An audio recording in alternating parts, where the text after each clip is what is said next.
Hello pong muli mga kababayan, nagbabalik pong muli ang inyong katambay, si Katambay Manong po. Samahan niyo po muli ang inyong katambay, magkomentuhan po tayo. Magandang araw po, tanghali, hapon, gabi.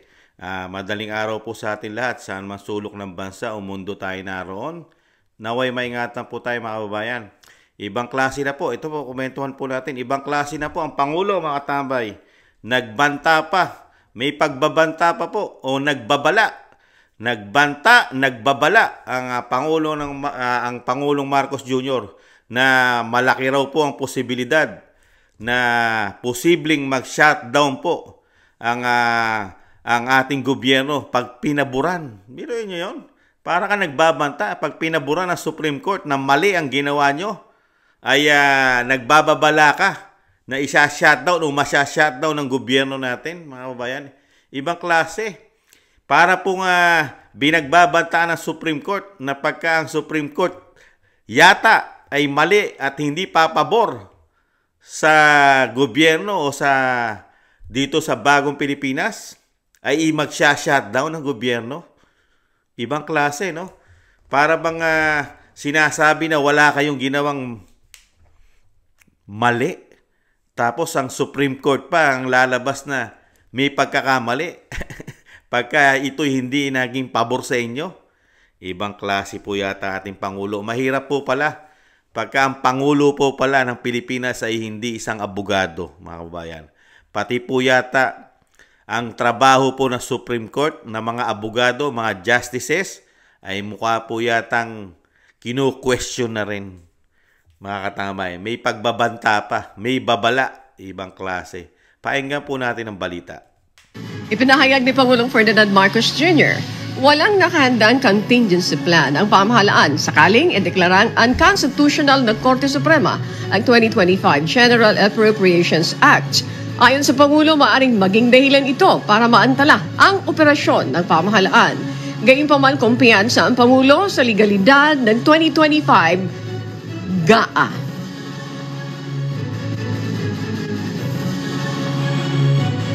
Pero just in case lang, sir, na pumabor, not in favor of the admin, yung decision ng Supreme Court, meron po ba tayong contingency? No. We shut down everything. I guess that's what they want. They want the government to cease working. So yung matuloy yung kanilang mga destabilization na ginagawa. Nagbanta pa, no? Na talagang, gustong pabagsakin ang gobyerno nitong mga sinasabi niya, mga kababayan. Di ba kayo ang gumawa ng kapalpakan? May anomalya na nakita sa ginagawa nyo sa pera. Tapos ngayon, isisisi mo rito sa nagtatama na nakikita ng butas kung paano kayo magtrabaho. Tapos ngayon, ibang klase ang Pangulo, abuga. Sumusunod po ba kayo sa batas, Mr. President? Alam nyo po ba ang batas? Ano po yon? Dadaanin nyo lang po sa GAA na hindi naman po yan ang kinu-question yung GAA nyo. Nagiging gago yata ang kalalabasan po yata ninyo. Pagka puro po GAA ang sinasabi po natin, magiging gago po tayo niyan. Dahil hindi naman po yan ang kinu-question sa paggawa ng budget. Ang gino-question po yung ginawa po nila sa BICAM, di ba? Yung Bicameral Conference Committee, di ba? Yung report po nila. Di po ba? Hindi po GAA ngayon. Pagbibintangan nyo na sisisihin nyo pa ito nga sinasabi nyo na gustong magpabagsak ng inyong gobyerno. Paano po ba kayo magpatakbo ng gobyerno? Yun ang tanong namin. Yun ang tanong ng taong bayan. Paano po kayo magpatakbo ng gobyerno? Iniimbestigahan nyo po ba ang mga anomalya? Katulad po ng ginawa ng inyong pinsan at ng grupo po ng Senate President at grupo po ng inyong pinsan, ang Speaker of the House. Inimbestigahan nyo po ba yung mga natuklasan po na kapwa niya congressman at may mga senador? Pati nga ang inyong adeng, pati ang inyong adeng nagsasabi, kaya nga hindi rin siya pumirma. Di ba, sa BICAM. Ang hirap sa inyo, Mr. President, pati ang Supreme Court, pinagdududahan nyo ang kanilang kakayahan Trabaho po nilang imbestigahan at imbestigahin ang ginawa po, no, na hindi po naaayon. Di po ba? Kaya nga po, abogado po ang sumaliksik. Abogado. Dating Pangulong Duterte, abogado. Si Attorney Vic, abogado. Ang tanong, abogado po ba kayo, Mr. President? Alam nyo po ba ang pasikot-sikot ng pinapasok po? Ang pinapasok po ninyo, alam nyo po ba ang mga sinasabi nyo, Mr. President? Sisisihin nyo yung nagtatama doon sa ginawa ng mga senador at mga congressman. Tapos pagbabantaan nyo pa ang Supreme Court, may babala pa kayo. Kung hindi papabor ang desisyon ng Supreme Court, makakaproblema na po ang ating budget, ang ating gobyerno, hindi na magpapangsyon dahil wala ng pera, ganon. Kayo ang may gawa niyan. Dapat niyan, sa totoo lang mga kababayan, dapat po talaga ito kinakastigo niya. Pangulo ka ng Pilipinas. Kinukonsinti mo yung ginagawa ng Kongreso at Senado. Kinukonsinti mo. Tapos ngayon, babanatan mo itong mga nagtatama imbis na pasalamatan mo. Kasi ang lumalabas yan, Mr. President, parang kasangkot po kayo sa nangyayari po yata sa aming pera. Kasangkot po yata kayo na baliwala lang sa inyo na ang pera ng Pilipino walang proteksyon. Di ba? Nagbibigay kami ng pera, pipirmahan lang po, tapos kayo na po ang bahalang maglakay dito po sa BICAM at dadalhin po dito sa GAA o dito sa GAB. Di ba? Itong General Appropriation yung gagawin bill para pagdating sa inyo, planchado na lahat. At sinasabi nyo pa, halos hindi po kami maniwala sa sinasabi nyo na binabasa nyo. Iniisa-isa nyo ang mahigit 4,000 na pages. Iniisa-isa nyo para makita nyo kung ito'y tama ang inyong pipirmahan. At walang blanco. Unbelievable. Pwede lang po mangyari yan kung talagang lagi po tayong nakabatak. Kung lagi po tayo yatang nakabatak, hindi na tayo matutulog, pwede yun. Dilat na dilat ang ating mga mata nun. Di ba? Mangyayari po talaga yun. Wala nang tulugan. Puro batak na lang ng batak. Para makita mo lahat yun. Maisa-isa mo yun. Subukan nyo po, Mr. President. Subukan nyo po. Baka po, pagka ganyan po ang angas at tapang, pinakikita nyo po na yung inyong pagkakamali, mukhang yung pagkakamali po ng institusyon, ng Senado at ng Kamara ay kinakampihan nyo pa. Baka po una po kayong mag-shutdown. Di kaya, yung babalaan nyo po, baka una po kayong mag-shutdown, Mr. President. Yung ginawa pong kabalbalan na pilit po na itinatama yung mga blanco, pwede naman po ito ibito nyo ulit para maitama at iayos ng Kamara at Senadong muli ang ating budget ng 2025. Pero imbis na ganun po ang gawin nyo, kinukonsinti nyo pa. Isinisisi nyo pa ngayon. Parang sinasabi nyo na pinababagsak. Di ba? Pinababagsak ang inyong gobyerno. Kung gusto po yan pabagsakin, mga kababayan, matagal na po sana mismo ang dating Pangulong Duterte. Pinipigilan niya magkaroon ng people power para sa inyo. Diba? Ayaw na ayaw niya magkaroon ng people power. Kung gugustuhin lang po ng dating Pangulong Duterte, madali po para sa kanila yon. Dahil sa nakikita ng dating Pangulong Duterte, madali po kayong pabagsakin yata dahil unang-una may issue kayo ng droga. Nahandyan si Cathy Binag, may hawak na USB. Napakarami po na hawak na wala lang po nag-iimbestiga, mga kababayan. Pero kung yan po yung imbestigahan, talagang tututukan po yan, talagang lalabas po yan. Di po ba? Baka po maging sanhi pa ng impeachment nyo po yan, Mr. President. Pagka yan po inimbestigahan, yan ay tututukan. Kasi makikita po talaga ng taong bayan yung USB na yan, kung ano laman yan. Kaya lang, Wala po kasing humahawak na sangay ng gobyerno. Kahit po institusyon ng Senado at Kamara, hindi po yan tinututukan yung issue nyo sa droga, Mr. President. Pero ngayon, para lang po masabi na tama ang ginagawa nyo, talagang nagbabanta pa kayo ngayon. Kung ang magiging desisyon ng Supreme Court ay hindi papabor sa inyo, may pagbabanta pa na magsha-shutdown ang ating gobyerno, mga tambay, ang ating mga ahensya, na sila naman po ang may kabalbalan. Sila naman po ang gumawa yata ng mga katarantaduhan dito po sa ginawa nila sa BICAM. Ito pong BICAM Conference Committee report nila. Diyan po nagkandaleche-leche yan. Kaya lang ang ating Pangulo, dinadaan na lang po tayo sa parang aso. Nakakahul-kahul po yata. Aangil-angil, puro angil. Trabaho ng presidente na ayusin mo ang bansa, ayusin mo ang kaperahan ng mga Pilipino. Pero sa nakikita po natin ngayon, mga kababayan, mukhang mas pinapaboran o nakapabor pa siya ron sa gumagawa ng hindi maganda sa ating kaperahan yata. Nakapabor siya ron. Pinuprotektahan niya pa, mga kababayan. Imbis ang pera ng taong bayan na proteksyonan mo, na itong mga mambabatas na ito ay walang gawing hindi maganda.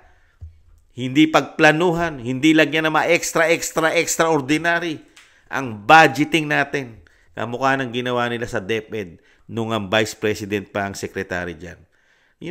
May hawak na ebidensya ang Vice President dyan. Kaya yan po, mga kababayan, itong ginawa ng Presidente, talagang pinakita lang po yata ng Presidente ang pagiging mangmang niya po yata sa batas. Mga kababayan, kukwestiyonin mo ang trabaho ng isang Supreme Court, ang pinag-uusapan niya na legal. Legal ba ang ginawa? Naayong ba sa saligang batas ang ginawa ng mga congressman, senador na iblangko ang paggawa po natin ng budget? Pinag-uusapan po dito, Mr. President, pagiging legal, hindi pagiging ignorante sa batas. Dahil Pangulo lang po kayo. Kahit po ba, dahil Pangulo kayo, dapat kayo po ang masusunod, hindi po ang batas. Ganun po ba? Ibang-iba si dating Pangulong Duterte. Si Pangulong Duterte, sumusunod sa batas. Hindi niya pinagbabantaan ang Korte Suprema. Intayin nyo muna. Intayin nyo. Ngayon, kung maglabas ang Korte Suprema na mali ang ginawa ng institusyon ng Senado at Kamara, itama nyo. Sumunod kayo sa batas. Hindi yung batas babaliin nyo at may pagbabanta pa kayo. Hindi po ba? Ibang klase. Para pong pinakikita talaga natin na wala tayo yatang kaalam-alam pagdating sa mga bagay na yan, Mr. President. Medyo hinay-hinay lang po kayo, Mr. President. Wala pa po kayo ipagmamalaki sa mga Pilipino, Mr. President. Baka akala nyo, ang majority ng Pilipino ay nagugustuhan pa ang inyong pagpapatakbo. Hindi lang po kumikibo yan. Ang mga Pilipino ay sumusunod pa sa mga Duterte dahil ayaw ng mga Duterte na kayo'y mapalitan. Di po ba? Dahil ayaw pang gumamit ng mga Duterte na hindi pa nananawagan yan. Dahil nga ayaw ng mga Duterte na ang ating bansa ay tuluyang malugmok. Dahil alam naman po natin pag nagkakaroon ng people power, bumabagsak ang bansa, ang ekonomiya, naglalayasan ang ating mga investor. Pag magulo ang bansa, maglalayasan.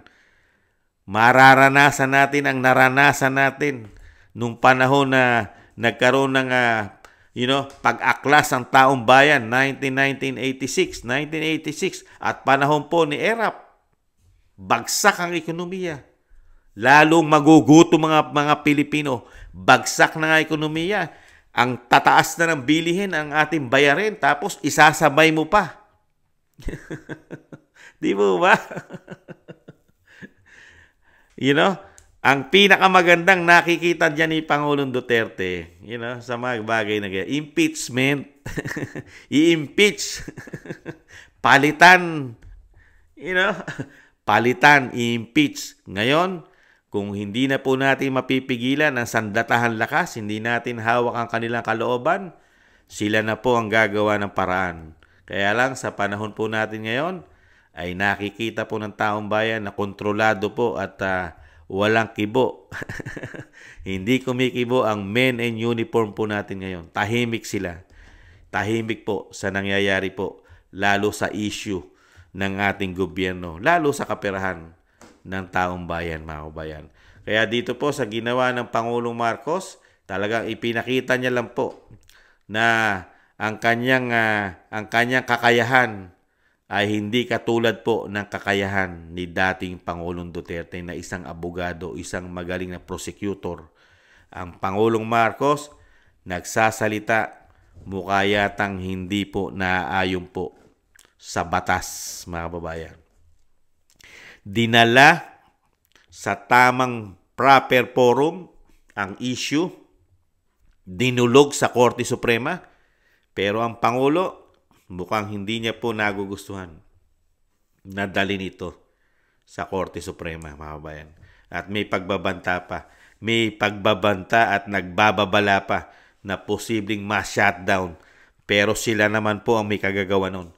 Kung mag-shutdown ng ating gobyerno, sila ang unang sisisihin. Hindi ang dating Pangulong Duterte. Hindi ang Congressman Ungab. Hindi ang Attorney Vic Rodriguez. Nagmamahal lang po sila sa bayan. Nagmamahal sila sa ating kaperahan. Dahil naabuso po ang ating kaperahan. Inaabuso po ng mga politiko na hangad lang po yata ay ang ating pera. Hindi naman po talaga ang paglilingkod nila sa atin ang kanilang hangad, mga kababayan. Ngayon po, nakikita na rin po natin paunti-unti, mga tambay.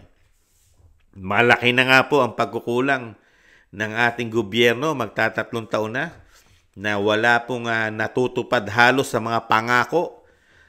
Ibabangon, bibigyan daw po ng magandang buhay ang mga Pilipino. World class. Gagawing world class ang bansa sa napakaraming pangarap, pangako. Pero po, ano po ang pinagdurudusahan natin ngayon, mga kababayan? Dire-diretso po. Dire-diretso, mga kababayan. Pati ang ating kaperahan, mukhang dire-diretso po yata sa kanilang bolt. Ganun po ang nakikita ng mga Pilipino. Ang ating mga kaperahan, ayan po, dire-diretso po na napupunta po yata sa kanilang malalaking bolt, mga kababayan. Nagtatanong lang po si Kamanong. Kaya yan po, mga kababayan, nakakalungkot lang po. Meron tayong Pangulo na ang pinoprotektahan po ay ang institusyon pa yata ng Kamara at ng Senado, mga kababayan. Yun po yata, di umano, ang mas pinoprotektahan kisa ang ating pera, lalo sa ginawa po sa BICAM Conference Committee Report. Mukhang ang Pangulo po ay hindi po yata alam ang ginagawa sa BICAM at wala po siyang pakialam doon sa BICAM na yun po talaga ang punot dulo ng issue. Nakadikit na po sa kanyang kokote, sa kanyang sentido, ang GAA, mga tambay. Hanggang doon lang po siya sa GAA, sa kanyang pinirmahan, yung General Appropriation Act, mga tambay. Ibang klase. Kaya intayin mo, Mr. President, saka nga ngayon mag-angas. Ilabas mo na ang tapang mo, Mr. President, pag naglabas mo ng desisyon ang Korte Suprema. Ilabas na po, dyan na po, yung sinasabi nyo pagbabanta, at nagbibigay pa kayo ng babala na magsha-shutdown ng ating gobyerno. Yan. I-shutdown nyo na po, Mr. President, nang makita po ng taong bayan kung gaano po kayo kagaling na presidente. Dahil kayo lang po ang nakagawa niyan. Sa dami na po ng presidente na nagdaan, kayo pa lang po yata ang kauna-unahan gumawa ng ganyang pangyayari na dyan po nagmula sa BICAM. Imbis na inyong itama, pero kinunsinti nyo pa, mga babayan. Kinunsinti pa. At ayaw po yatang, ayaw man lang magsalita na inyong pinsan na sila ang gumawa niyan. ni hindi namin nadindinig ang inyong pinsan kung ano talaga ang totoo, ano ang nangyari. Pasinungalingan na inyong pinsan na mali ang sinasabi ng Makabayan Black na talagang walang blanco yan.